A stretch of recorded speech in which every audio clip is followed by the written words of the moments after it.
Avez-vous déjà passé des heures dans votre jardin à choyer vos plants de tomates pour finalement ne récolter que quelques fruits tristes et sans saveur? Vous vous demandez sûrement ce qui a mal tourné. Et si je vous disais que votre plus grande erreur est probablement de trop les aimer, ou plutôt de trop les nourrir avec les mauvais produits? C'est le grand paradoxe du jardinier moderne. On pense que plus on met d'engrais, plus on aura de tomates. Eh bien, c'est totalement faux. Dans cette vidéo, je vais vous révéler la vérité choquante sur la fertilisation de vos tomates. Vous allez découvrir des secrets que les professionnels gardent pour eux, y compris l'utilisation d'un simple sel de pharmacie qui coûte quelques centimes. Alors, êtes-vous prêt à remettre en question tout ce que vous avez appris et à obtenir enfin la récolte de vos rêves? Dites-moi d'ailleurs dans les commentaires quelle a été votre pire catastrophe avec vos tomates jusqu'à aujourd'hui. Je suis sûr que vous n'êtes pas le seul. Pour comprendre pourquoi nos tomates sont si capricieuses, il faut faire un petit voyage dans le temps. Originaire d'Amérique du Sud, la tomate sauvage poussait dans des sols très spécifiques. Quand elle est arrivée en Europe il y a plusieurs siècles, elle a dû s'adapter. Mais même aujourd'hui, cette plante garde des besoins nutritionnels extrêmement pointus. Elle est ce qu'on appelle une plante gourmande. Elle a besoin d'un équilibre parfait entre ce qu'on appelle les macro-éléments, comme l'azote, le phosphore et le potassium. Mais ce n'est pas tout. Elle réclame aussi des micro-éléments, ces petites vitamines du sol, comme le calcium, le bore et le magnésium. Le problème, c'est que nous avons pris la mauvaise habitude de lui donner un menu de fast-food à travers des engrais chimiques mal dosés. Et le résultat est toujours le même. Des plantes malades et des jardiniers frustrés. Il est temps de remettre les compteurs à zéro et de comprendre vraiment ce qui se passe sous la terre. Commençons par la première grande erreur qui ruine vos récoltes, le piège de l'azote. L'azote, c'est l'élément qui fait pousser les feuilles et les tiges. Au début du printemps, c'est exactement ce qu'il faut à votre plante pour grandir. Mais voilà l'erreur classique. Beaucoup de jardiniers continuent de donner des engrais riches en azote en plein été. Que se passe-t-il alors? Imaginez un culturiste qui prend trop de stéroïdes. Il devient énorme, mais il n'a aucune endurance. Votre plant de tomate va faire exactement la même chose. Il va créer un feuillage vert magnifique, digne d'une forêt tropicale, très luxuriant. Vous serez très fier de vous. Mais regardez de plus près. Il n'y a presque pas de fleurs et encore moins de fruits. La plante a mis toute son énergie à faire des feuilles. Elle a complètement oublié sa mission principale, qui est de se reproduire et de faire des tomates. C'est une erreur dramatique. Si vous voyez que votre plant ressemble à un grand buisson touffu, mais sans aucune tomate, arrêtez immédiatement l'azote. Il faut changer de régime alimentaire de toute urgence pour sauver votre saison de jardinage. Une fois que votre plante a fini de grandir, elle a besoin d'un autre héros, le potassium. C'est l'élément clé de la saveur et de la taille de vos tomates. Sans potassium, vous obtenez des fruits minuscules, durs et qui n'ont aucun goût. Avez-vous déjà récolté une belle tomate rouge, mais quand vous la coupez, elle est dure et blanche à l'intérieur, avec des épaules toutes jaunes près de la tige?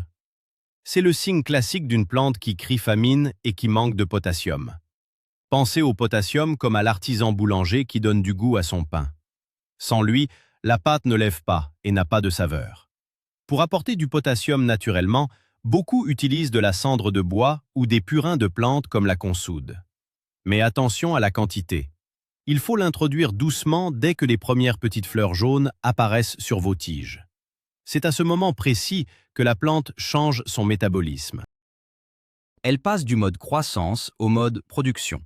Lui donner du potassium à ce moment exact, c'est la garantie d'avoir des fruits sucrés, juteux et parfaitement mûrs de haut en bas. Mais que se passe-t-il quand tout semble parfait et qu'un beau matin, vous découvrez une tache noire et affreuse sous vos tomates? C'est le cauchemar de tout jardinier, la redoutable maladie du cul noir. Et laissez-moi vous dire un secret. Ce n'est pas une maladie causée par un champignon ou un insecte. C'est une carence sévère en calcium. Le calcium, c'est le ciment qui tient les cellules de la tomate ensemble. Imaginez que vous construisez une maison en briques, mais que vous oubliez le ciment. Au premier coup de vent, tout s'effondre. C'est pareil pour le fruit. Sans calcium, les parois cellulaires à l'extrémité de la tomate s'effondrent et pourrissent. Et ici, je dois absolument détruire un mythe très populaire. Mettre des coquilles d'œufs écrasées au pied de la plante ne sert à rien à court terme. Les coquilles mettent des années à se décomposer dans le sol avant que le calcium ne soit disponible. C'est beaucoup trop lent. Pour sauver vos fruits immédiatement, il vous faut un apport en calcium liquide ou un amendement spécifique déjà prêt à être absorbé par les racines. Ne perdez pas de temps avec des légendes urbaines. Parlons maintenant d'un élément invisible, presque secret, dont personne ne vous parle jamais. C'est le bore. C'est un micro-élément, ce qui veut dire que la plante n'en a besoin que d'une quantité infime, microscopique. Mais sans lui, c'est la catastrophe assurée. Vous avez peut-être déjà vu vos plants de tomates produire de magnifiques grappes de fleurs jaunes. Vous êtes heureux, vous attendez les fruits. Et puis, quelques jours plus tard, les fleurs sèchent et tombent toutes seules sans rien donner. C'est frustrant, n'est-ce pas? Bien souvent, c'est un manque de bore. Le bore agit comme une colle magique qui aide le pollen à germer et à féconder la fleur. Imaginez que vous envoyez une lettre très importante, mais que le facteur la perd en route. La fleur ne reçoit pas le message de créer un fruit, alors elle abandonne et tombe. Apportez une toute petite touche de bore, souvent disponible dans des engrais complets de haute qualité, permet de s'assurer que chaque fleur se transforme en une magnifique tomate charnue. C'est le détail qui fait la différence entre un amateur et un maître jardinier. C'est ici qu'intervient l'astuce la plus surprenante de cette vidéo. L'utilisation de la fameuse sel de pharmacie. Vous la connaissez peut-être sous le nom de sel d'Epsom. En réalité, c'est du sulfate de magnésium. Pourquoi utiliser un produit pour le bain sur vos tomates? Parce que le magnésium est le cœur même de la chlorophylle, ce pigment qui donne la couleur verte aux feuilles et permet la photosynthèse. Sans magnésium, les feuilles de vos tomates vont commencer à jaunir entre les nervures, tandis que les veines resteront vertes. On dirait presque une mosaïque malade. C'est un appel à l'aide. Le sel d'Epsom agit comme une potion magique immédiate. Diluez une petite cuillère de ce sel de pharmacie dans un grand arrosoir d'eau et arrosez le pied de vos plantes. Vous pouvez même le vaporiser directement sur les feuilles. En quelques jours seulement, vous verrez vos plants retrouver un vert éclatant et une énergie incroyable. C'est l'un des moyens les plus rapides, les moins chers et les plus efficaces pour redonner un coup de fouet spectaculaire à un potager fatigué. Cependant, il y a une règle d'or que beaucoup ignorent totalement. C'est le timing de la fertilisation.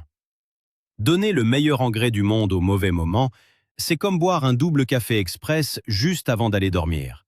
Ça perturbe tout le système. La fertilisation des tomates doit suivre une véritable chorégraphie. Au repiquage, on apporte un compost riche pour l'enracinement. Ensuite, on laisse la plante tranquille pendant plusieurs semaines.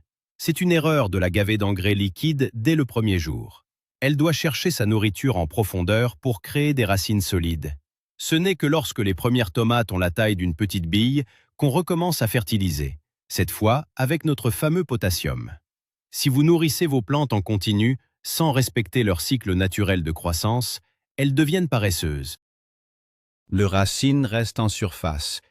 Elles deviennent fragiles face à la sécheresse et tombent malades au premier coup de vent. Le secret n'est pas dans la quantité de nourriture, mais vraiment dans le moment précis où vous la servez.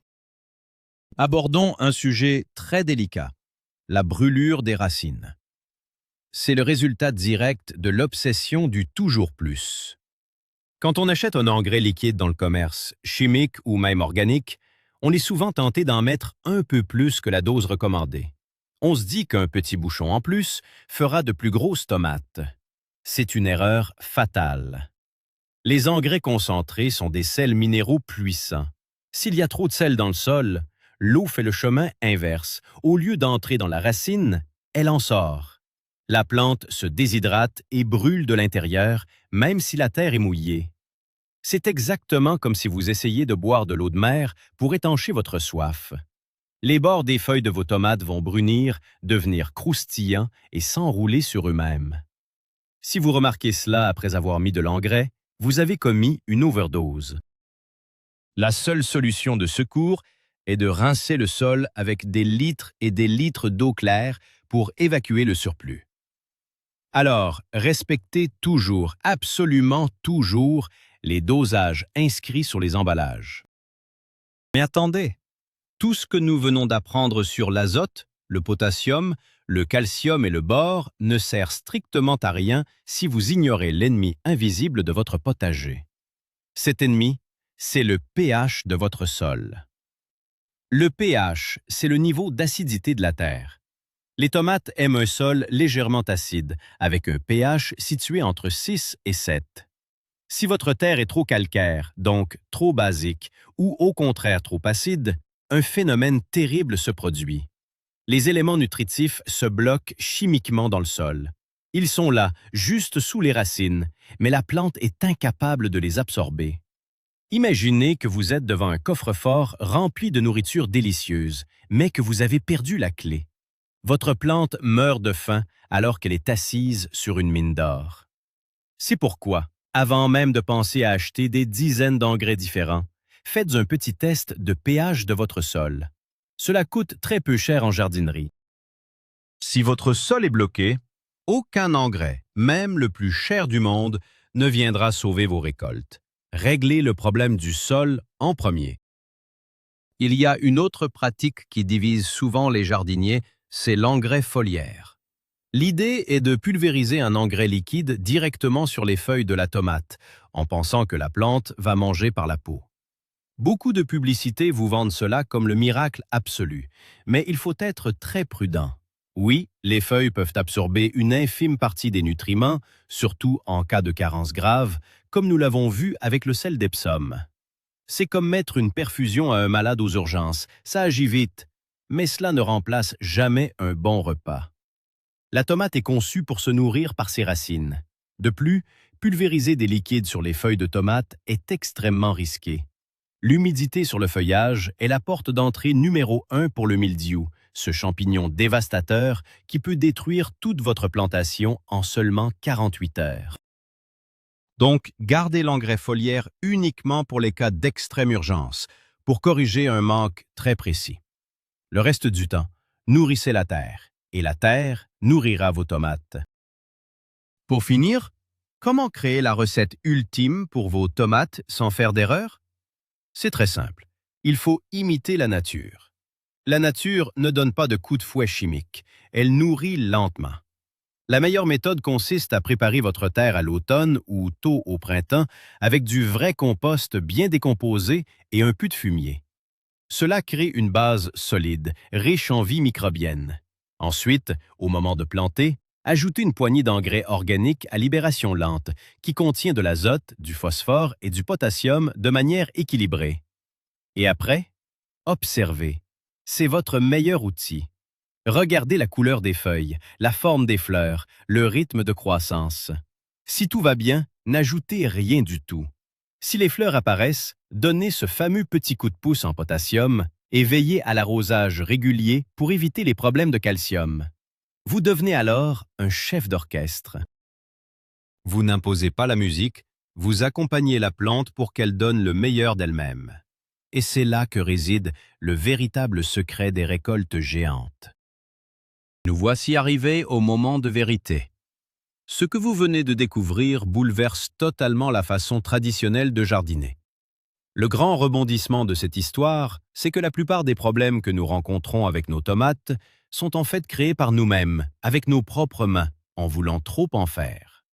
L'excès d'azote qui étouffe les fruits, le manque de potassium qui détruit le goût, le piège du calcium mal compris et l'oubli total du rôle magique du sel d'Epsom.